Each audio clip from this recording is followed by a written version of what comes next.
एक बार की बात है, एक छोटे से गांव में मिलो नाम का एक जिज्ञासु छोटा चूहा रहता था।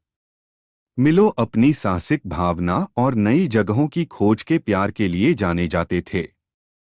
एक धूप भरी सुबह मिलो पौराणिक इंद्रधनुष वन को खोजने के लिए यात्रा पर निकला। जैसे ही वह घास के मैदानों से गुजरा और चट्टानों पर चढ़ गया, मिलो को विभिन्न जानवरों का सामना करना पड़ा जिन्होंने उसे जंगल के खतरों के बारे में चेतावनी दी। बुद्धिमान उल्लू ने उसे छिपे हुए जालों के बारे में सावधान किया, जबकि गिलहरी ने उसे ऊंचे पेड़ों के बीच खो जाने से बचने की सलाह दी। लेकिन मिलो दृढ़ निश्चयी था। उसने फूलों के रंगीन रास्ते का अनुसरण किया, जो उसे जंगल में गहराई तक ले गया।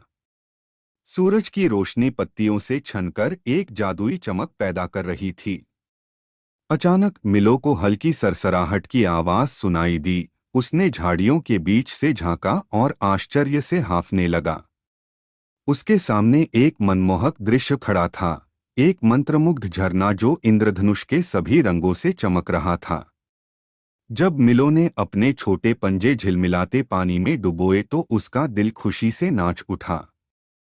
जैसे ही उन्होंने अपनी खोज जारी रखी, मिलो को मिलनसार तितलियों का एक परिवार मिला, जिनमें से प्रत्येक के पंख इंद्रधनुष की तरह जीवंत थे। वे उसके चारों ओर फड़फड़ाने लगे और उसे अपने हर्षित नृत्य में शामिल होने के लिए आमंत्रित करने लगे। उस दिन के बाद से मिलो इंद्रधनुष वन में लौट आएगा और गांव से अपने दोस्तों को आश्चर्य और जादू देखने के लिए लाएगा।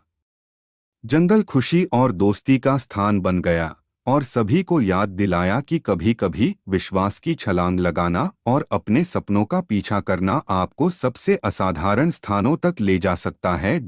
और इसलिए मिलो और रेनबो फॉरेस्ट का रोमांच जारी रहा, जिसने उन सभी को प्रेरित किया जिन्होंने सपने देखने और अपने आसपास की दुनिया का पता लगाने का साहस किया।